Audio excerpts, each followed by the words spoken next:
Capítulo 5. Dios manifestado en carne. Y el Verbo se hizo carne, y habitó entre nosotros. No existen palabras que puedan mostrar más claramente que Cristo es tanto Dios como hombre. Originalmente solo divino, tomó sobre sí la naturaleza humana, y pasó por entre los hombres como un mortal común, excepto en esos momentos en los que su divinidad fulguró, como en ocasión de la purificación del templo, o cuando sus penetrantes palabras de verdad irrebatible forzaban aún a sus enemigos a confesar que nunca hombre habló como este hombre. En su epístola a los Filipenses, Pablo expresó así la humillación a la que Cristo se sometió voluntariamente.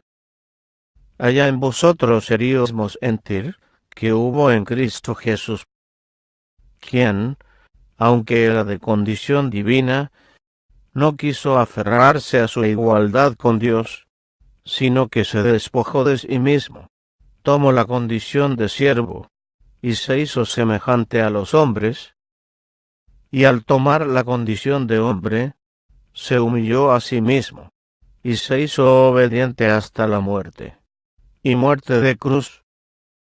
La idea es que, aunque Cristo era en la forma de Dios, siendo el resplandor de su gloria, la misma imagen de su ser real, teniendo todos los atributos de Dios, siendo el Rey del universo, y aquel a quien todo el cielo se deleitaba en honrar.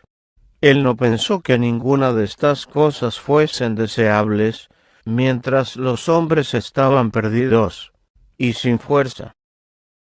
Él no podía gozar de su gloria, mientras el hombre estuviese condenado y sin esperanza. Así que se despojó de sí mismo, se despojó de todas sus riquezas y gloria, y tomó sobre sí la naturaleza del hombre, a fin de poder redimirlo, y así podemos armonizar la unidad de Cristo con el Padre, con la declaración: mi Padre es mayor que yo. Es imposible para nosotros entender cómo pudo Cristo, como Dios, humillarse a sí mismo hasta la muerte de cruz, y es peor que inútil el que especulemos al respecto. Todo cuanto podemos hacer es aceptar los hechos tal como la Biblia los presenta. Si el lector encuentra difícil armonizar algunas de las declaraciones de la Biblia concernientes a la naturaleza de Cristo, recuerde que sería imposible expresarlo en términos que permitieran a las mentes finitas comprenderlo todo. Así como el injerto de los gentiles a la raíz de Israel es contrario a la naturaleza, tanto más la divinidad es una paradoja para la comprensión humana. Citaremos otros textos que nos llevarán más de cerca a la humanidad de Cristo y a lo que ésta significa para nosotros. Ya hemos leído que el Verbo se hizo carne, y ahora leeremos lo que dice Pablo concerniente a la naturaleza de esa carne.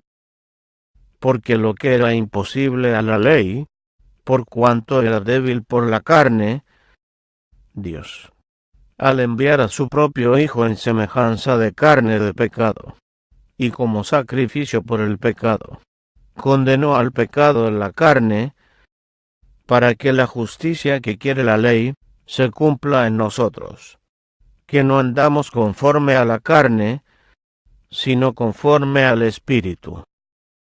Poco será necesario reflexionar para comprender que si Cristo tomó sobre sí mismo la semejanza de hombre a fin de poder redimir al hombre, tuvo que ser el hombre pecaminoso, al que debió ser hecho semejante, puesto que es al hombre pecaminoso a quien vino a redimir. La muerte no podía tener poder sobre un hombre inmaculado, como lo fue Adán en el Edén, y no hubiese podido tener ningún poder sobre Cristo, si el Señor no hubiera puesto en él la iniquidad de todos nosotros. Mas aún, el hecho de que Cristo tomó sobre sí la carne, no de un ser inmaculado, sino de uno pecaminoso. Esto es, que la carne que él asumió tenía todas las debilidades y tendencias pecaminosas a las cuales la naturaleza humana caída está sujeta. Se ve por la declaración de que fue hecho de la simiente de David según la carne. David tenía todas las pasiones de la naturaleza humana. David dice de sí mismo: en maldad nací yo, y en pecado me concibió mi madre. La siguiente declaración, en el libro de Hebreos, es muy clara a ese respecto. Porque de cierto, no vino para ayudar a los ángeles, sino a los descendientes de Abraham. Por eso, debía ser en todo semejante a sus hermanos, para venir a ser compasivo y fiel sumo sacerdote ante Dios, para expiar los pecados del pueblo. Y como él mismo padeció al ser tentado, es poderoso para socorrer a los que son tentados. Si fue hecho en todas las cosas semejante a sus hermanos, entonces tuvo que sufrir todas las debilidades y estar expuesto a todas las tentaciones de sus hermanos. Otros dos textos muestran este punto claramente, proveyendo abundante evidencia al respecto. Primeramente veremos 2 de Corintios 5, 21.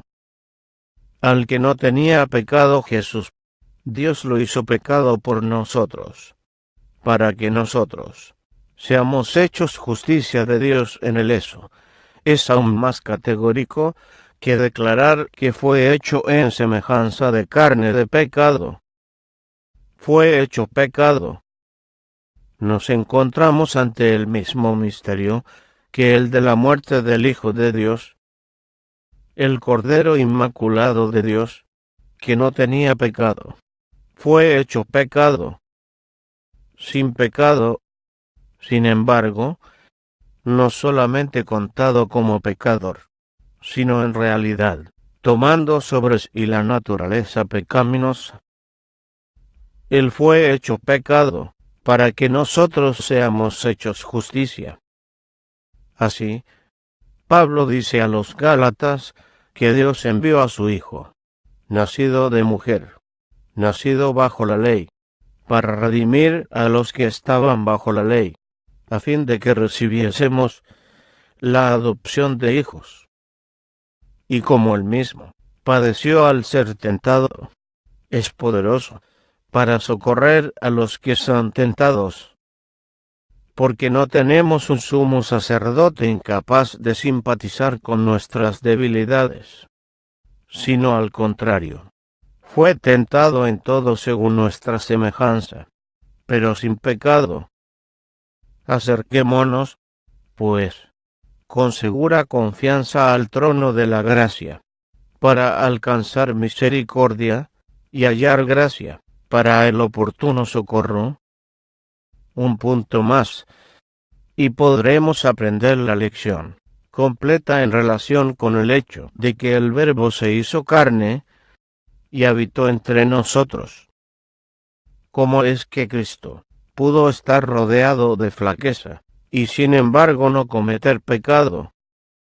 Algunos han pensado, por lo leído hasta aquí, que rebajamos el carácter de Jesús por denigrarlo hasta el nivel del hombre pecaminoso.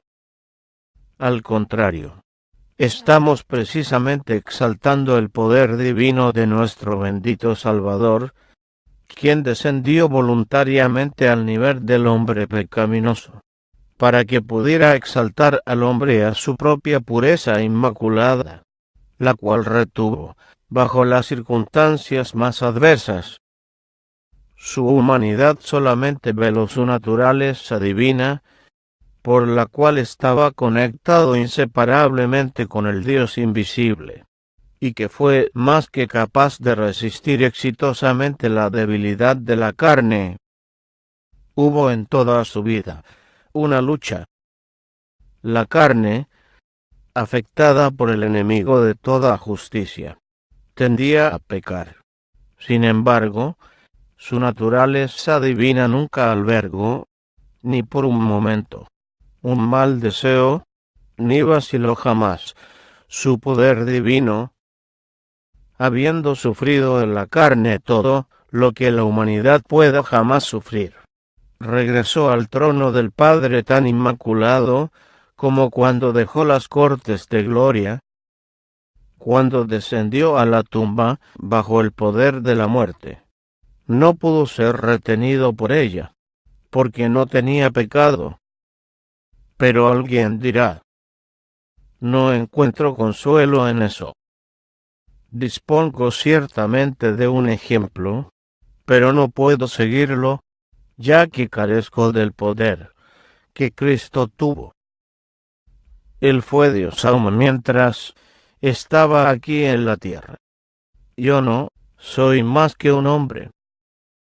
Sí, pero puedes tener el mismo poder que Él tuvo, si así lo deseas. Él estuvo rodeado de flaqueza. Sin embargo, no hizo pecado por el poder divino, habitando constantemente en él.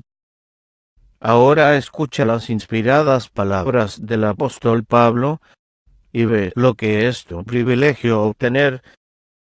Por esta causa doblo mis rodillas ante el Padre de nuestro Señor Jesucristo, de quien toma nombre toda la familia de los cielos y de la tierra, que os dé, conforme a la riqueza de su gloria, el ser fortalecidos con poder en el hombre interior por su Espíritu.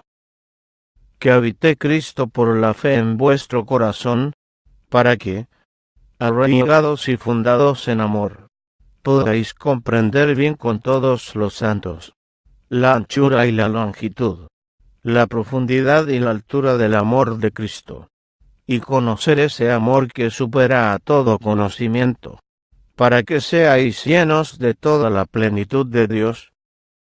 ¿Se puede pedir más? Cristo, en quien habita toda la plenitud de Dios, puede habitar en nuestros corazones, para que nosotros podamos ser colmados de toda la plenitud de Dios. ¡Qué promesa más maravillosa! Él puede simpatizar con nuestras debilidades.